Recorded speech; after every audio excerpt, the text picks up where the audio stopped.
This video is sponsored by OneFootball. If you need a new football app on your phone, OneFootball is the place to go.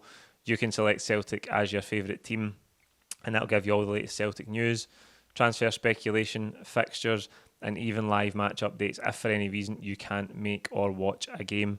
You can also add widgets to your home screen to keep up to date with Celtic's next fixture, who it's against, what the kick-off time is, all that stuff. And you can track leagues from across the world, league tables, top goal scorers, you name it, you'll find it all there on the OneFootball app. You can download it by clicking the link in the description of this video. It's free, absolutely free, wherever you get your apps on your phone. And it's a great way to support Celtic Fans TV. So if you haven't downloaded it already, please click the link below and get involved. Yes, folks, welcome back to Celtic Fans TV. I'm here at Celtic Park. I've just left the pre-match press conference for Celtic versus Real Madrid. I spoke to Ange Postecoglou and to Matt O'Reilly. This is the starting 11 prediction, but before we get to that, I'll tell you about the press conference.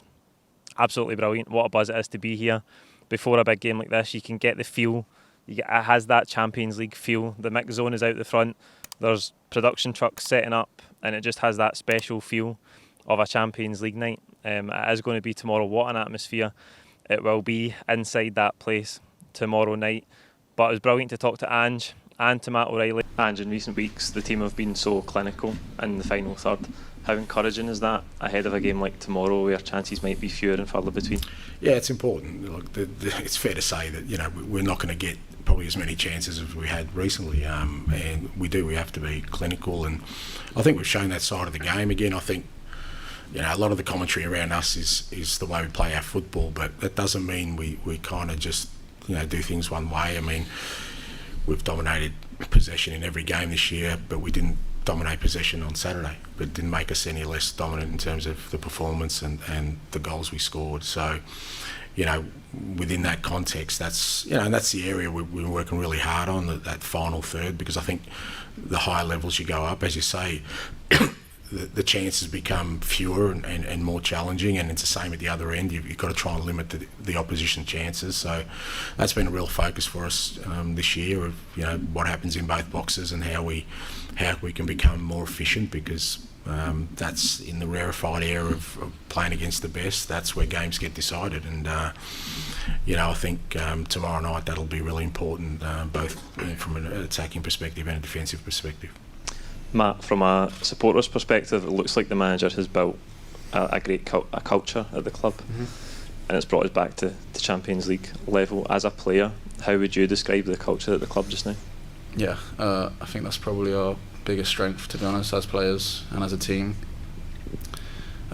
People don't see what goes on inside the training ground as much as they probably like to, but I can say that everyone gets on really well, which is quite unique. I could be sitting at lunch with a group of players one day and the next day will be completely different, whereas in my previous experiences there's a lot of time been certain cliques and people that you hang out with. Here everyone genuinely gets on. We've got no bad eggs in the team, in my opinion, and I think that transfers onto the pitch. You can see how we celebrate together as a team, how if one person scores a great goal, everyone's just happy for them. There's not so much ego, and I think that puts us in a really good place. You just need to look at how we celebrate when we score a goal as an example of that. So it was brilliant to be here, great to talk to both men. I can't wait for the game tomorrow. It's obviously going to be extremely tough against the European champions, the 14-time European champions Real Madrid, but we couldn't be in better form. The team couldn't have more confidence, and you would back this Celtic team to score in any game right now. So we'll get to the starting 11 for tomorrow. In goals, it will be Joe Hart. I think the back four picks itself, because Ange confirmed today that Carl Starfelt is likely to be out for a couple of weeks after that injury picked up against Rangers on Saturday. So it will be Josip Juranovic at right back. Cameron Carter-Vickers will be joined by Moritz Jens at centre half, and Greg Taylor will play at left back. I think the midfield again picks itself. All three of McGregor, Hatate and O'Reilly were excellent against Rangers on Saturday. Matt O'Reilly, man of the match. Great to talk to him today. He's so relaxed and confident, and it was great to hear him say in response to, I think it was Ryan118's question about pitting his wits against the likes of Luka Modric and Toni Kroos. And by the end of his answer, he said at the end of the day, it's just 11 men against 11 men, and I think that's what the players have to have in their minds when they go out here tomorrow. They're not going out to play the aura that is Real Madrid. They're going out to play another 11 men, and if they can get at them and get under their skin and harness the atmosphere that will be in that stadium tomorrow, we've got every chance of giving them a game. So there you go, that's the midfield three: McGregor, Hatate, O'Reilly. The front three, there was the big debate about Maeda and Liel Abada at the weekend. I thought he'd go with Maeda. Thank goodness he didn't, because Liel Abada was man of the match. He scored 2 goals, terrorised Rangers all afternoon, and I think that for him, 5 goals in the last 7 or 8 days for Liel Abada means that you can't not play him. I think he will start on the right hand side. The main man Jota will play on the left. What a performance again from him on Saturday. That goal is iconic. We'll watch that back for years and years. The technical ability, the calmness and the composure to execute that after the touch at speed, to dink it over John McLaughlin, and then when you watch it back, when we did the content on Saturday, I hadn't really seen it back yet. He's wheeling away as soon as it goes over McLaughlin because he knows it's going in the net.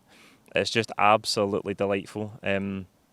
What a footballer, and he can have a big night tomorrow if he performs, and if we can get at Real Madrid, Jota can have a big night. Through the middle, there's obviously the concern about Kyogo Furahashi's injury. Ange said he's okay. We've seen the pictures of him training this morning. It looks like he's moving pretty freely, but I think Giakoumakis will get the nod. Ange confirmed he's not made a decision on whether Kyogo will start or if it will be Giakoumakis. He'll probably do that later on this evening or tomorrow morning, but I feel like he's going to go with Giakoumakis. I just think to come off that early, only 3 or 4 days ago, means there'll be a seed of doubt in Ange's mind, and I think Kyogo off the bench, depending on where the game's at, might be a good weapon for us. It's obviously difficult because ideally you'd like to start Kyogo, but Giakoumakis can deputise him. We've seen that. He does bring different qualities. Maybe he can work Militao and Alaba at the back differently in the way that Kyogo will. He has a big physical presence, and maybe against the speed that Real Madrid have got back there, a physical presence could disrupt them a wee bit if we play in the right way and if we exploit it in the right way. That's the 11 I think the manager will go with. I would love to see Kyogo start. You know that every week. Doesn't matter who Celtic are playing, I want to see Kyogo start. But I just feel like tomorrow it might be Giakoumakis. We've got options on the bench, plenty of options. It was so strong the bench on Saturday, and I expect it to be strong tomorrow. A different animal that we're taking on, obviously, in Real Madrid though. I expect it to be a tough game, and this is the game where we'll find out where we're at. It could so easily transpire into the nights we've seen before, where the bubble gets burst, and if Real Madrid turn up and don't underestimate us and they play to their highest level, they'll beat us. But if they're a wee bit off it and we get under their skin, we get at them early, the atmosphere disrupts them a wee bit, I think we can make a game of it, and I think we're in the best position that we could be to do that right now. So there you go, that's the team I think the manager will go with tomorrow. We'll be back tomorrow morning with Champions League match day mornings. It's a new form of content that should be with you before your morning commute. We'll have a Twitter space at 12:30 at lunchtime tomorrow as well. Can't wait for that. We're bringing you so much content to cover these big Champions League nights, and then after the game tomorrow we'll have the full-time reaction as always just over there, and we'll get the guys' thoughts on how tomorrow night's game unfolds. Like this video, comment with your own thoughts below. Don't forget to subscribe if you haven't already. We'll see you tomorrow for the big game.